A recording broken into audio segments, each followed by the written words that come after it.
Good morning दोस्तों। जैसे कि हम लोग इंडियन कॉन्स्टिट्यूशन पढ़ रहे थे और इंडियन कॉन्स्टिट्यूशन के तहत हम लोगों ने चैप्टर 2 शुरू किया था।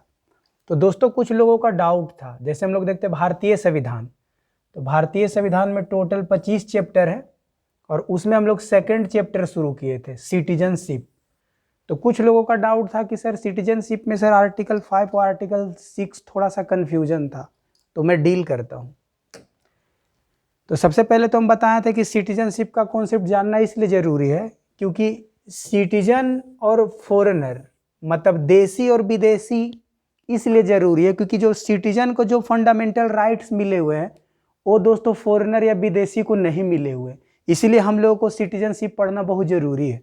जैसे आप देखो कि जितने भी कॉन्स्टिट्यूशनल पोस्ट है, जैसे प्राइम मिनिस्टर हो, प्रेसिडेंट हो, चीफ जस्टिस ऑफ इंडिया हो, या फिर आप कोई भी चुनाव लड़ना चाहते हो, जैसे लोकसभा के मेंबर, राज्यसभा के मेंबर, या फिर वोट देने का अधिकार, राइट टू वोट, तो दोस्तों सिर्फ नागरिक को है, आपको फॉरेनर को ये सारे अधिकार नहीं मिले हुए हैं। तो इसीलिए दोस्तों बहुत सारे जो राइट्स है सिटीजन को मिले हुए, तो इसीलिए सिटीजनशिप को जानना जरूरी है कि सिटीजन कौन है। अब आगे देखते हैं दोस्तों। तो दोस्तों हम देखे थे चैप्टर 2 जिसको बोलते हैं सिटीजनशिप या पार्ट 2। तो इसमें दोस्तों टोटल आर्टिकल 5 से लेकर आर्टिकल 11, तो दोस्तों 1 2 3 4 5 6 7 आर्टिकल है। तो दोस्तों आर्टिकल 5 से लेकर जो आर्टिकल 8 है ये दोस्तों सिटीजनशिप की बात करता है, नागरिकता की बात करता है, लेकिन कब? ये 26 जनवरी 1950, 26 ऑफ जैन 1950, मतलब कह रहा कि 26 जनवरी 1950 को कौन कौन लोग भारत के नागरिक थे और उनको ही अधिकार दिया गया था, बाकी लोगों को अधिकार नहीं दिया गया था। बाकी जैसे दोस्तों आप देखोगे आर्टिकल 9 10 11 ये सब अभी भी रिलेवेंस है, हम लोग को लिए भी इरिलेवेंस है, लेकिन आर्टिकल 5, आर्टिकल 6, आर्टिकल 7, आर्टिकल 8 सामान्यतः 1950 का कंडीशन का था दोस्तों। उस समय में भारत के कौन कौन नागरिक थे उस पर डिस्कस करता है।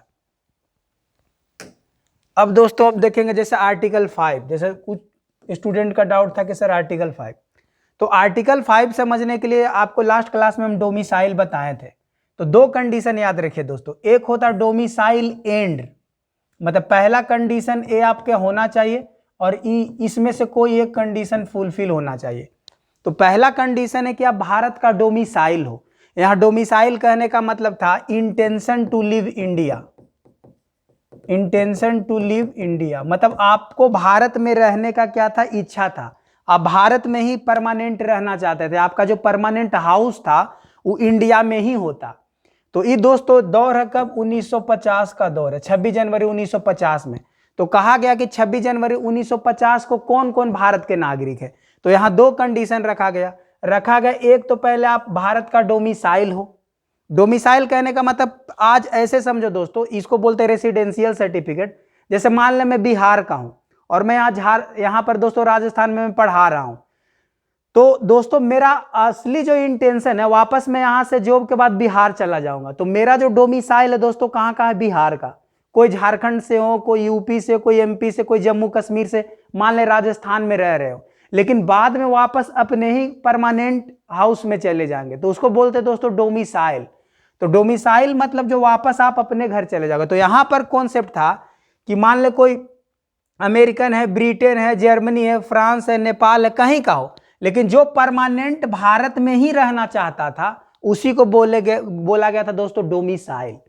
तो पहला कंडीशन आर्टिकल 5 में कहता है कि 1950 में वही लोगों को नागरिकता दिया जाएगा। ये दौर है 1950 का, 26 जनवरी 1950 का, जो एक तो पहले जिसका डोमिसाइल भारत का हो, मतलब भारत में रहने का इंटेंशन हो, और दूसरा कंडीशन में यहां पर 3 पॉइंट है दोस्तों, या तो भारत में जन्मा हो, जैसे यहां पर एग्जाम्पल हम दिए थे कि गांधी जी का डोमिसाइल तो भाई इंडिया में ही रहना चाह रहे थे, पंडित जवाहरलाल नेहरू, सरदार वल्लभ भाई पटेल, और जन्म भी दोस्तों कहां हुआ था? इंडिया में ही, तो ये भारत का नागरिक हो गए। दूसरा था पेरेंट, आपको रहना इंडिया में लेकिन आपका पेरेंट कम से कम कहां होना चाहिए? इंडिया का होना चाहिए। जैसे एग्जाम्पल हम दिए थे कि यहां दोस्तों अमेरिका में रह रहे थे लाला हरदयाल अमेरिका में रह रहे थे और गदर पार्टी का स्थापना किए थे। तो मान ले इनका अगर कोई बेटा होता, मान ले इनका कोई सन हो, तो सन को नागरिकता मिलना चाहिए था कि नहीं मिलना चाहिए? मिलना चाहिए था। क्यों? क्योंकि इसका बेटा का इंटेंशन दोस्तों भारत में रहने का, और इसके पिताजी का जन्म कहाँ हुआ था? इंडिया में ही हुआ था। तो दोस्तों यह दूसरा कंडीशन, इनको भी नागरिकता मिलेगा। तीसरा कंडीशन था दोस्तों, जो संविधान लागू होने के 5 साल पहले से इंडिया में रह रहा हो।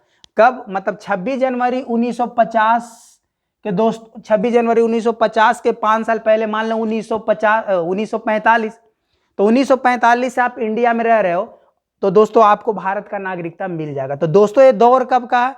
26 जनवरी 1950। तो आर्टिकल 5 बोलता है दोस्तों कि 26 जनवरी 1950 को कौन कौन भारत के नागरिक थे। ये आज रिलेवेंस नहीं है, ये दोस्तों 1950 का कॉन्सेप्ट है, लेकिन आपको पता होना चाहिए कि किन किन लोगों को भारत का नागरिकता दिया गया था। तो दोस्तों आर्टिकल 5 यही है।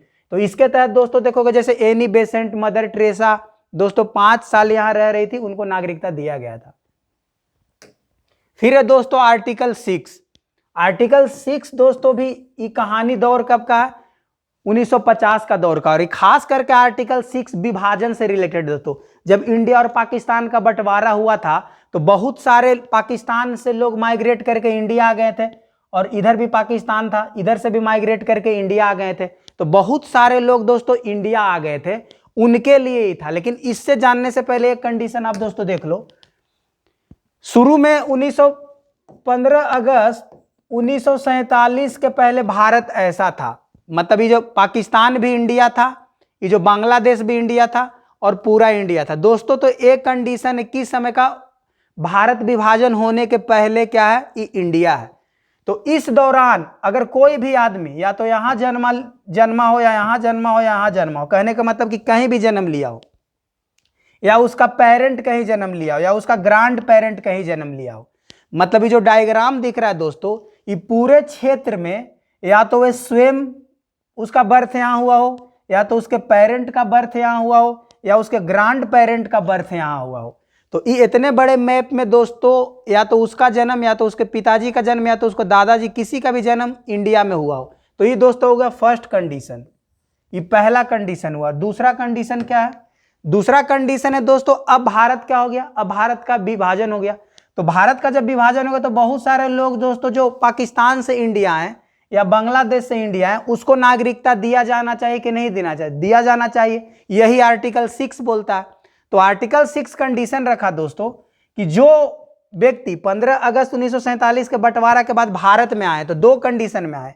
एक बोल रहा है कि 19 जुलाई के जो पहले आए हैं उनको डायरेक्ट भारत का नागरिकता मिल जाएगा, उनको किसी प्रकार का कोई दिक्कत नहीं है।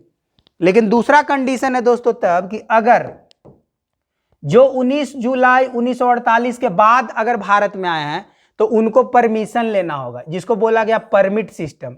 क्योंकि 19 जुलाई 1948 को परमिट सिस्टम लागू हुआ और बोला गया अगर आप 19 जुलाई 1948 के पहले इंडिया में आ गए हैं तब आप भारत का नागरिक, किसी प्रकार का कोई दिक्कत नहीं।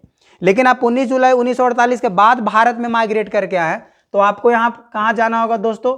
तो यहाँ फॉरेन रजिस्ट्रेशन रीजनल ऑफिस में जाना होगा, और वहां पर जाके आपको कोई भी डिप्लोमेट से आपको क्या करना होगा? परमिट लेना होगा, और परमिट लेने के बाद अगर आप इंडिया में आओगे तब आपको नागरिकता मिलेगा। तो इसमें आर्टिकल 6 में दोस्तों दो कंडीशन है। पहला कंडीशन है 19 जुलाई 1900 के पहले विदाउट परमिशन, और अगर बाद में आइएगा तो परमिशन। इसको सिंपल समझिए दोस्तों कि मान ले अगर आप ट्रेन में गए हो तो बिना टिकट का आप तभी तक ट्रेन में चढ़ सकते थे। 19 जुलाई 1948 के पहले बिना ट्रेन में चढ़ जाओ बिना टिकट का, टीटी आपसे टिकट नहीं मांगता। लेकिन आप 19 जुलाई 1948 के बाद में अगर ट्रेन में जा रहे हो तो टीटी आपसे टिकट मांगता है कि टिकट है मतलब परमिट है, परमिट है तभी आप ट्रेन में बैठ सकते हो, वरना नहीं बैठ सकते हो। लेकिन 19 जुलाई 1948 के पहले अगर ट्रेन में बैठ गए हो तो आपको टिकट नहीं मांगता। तो बस यही दोस्तों आर्टिकल 6 का कहानी था। तो दोस्तों यही आर्टिकल 5 आर्टिकल 6 का कहानी था। बस आज के लिए इतना ही। बहुत बहुत धन्यवाद दोस्तों।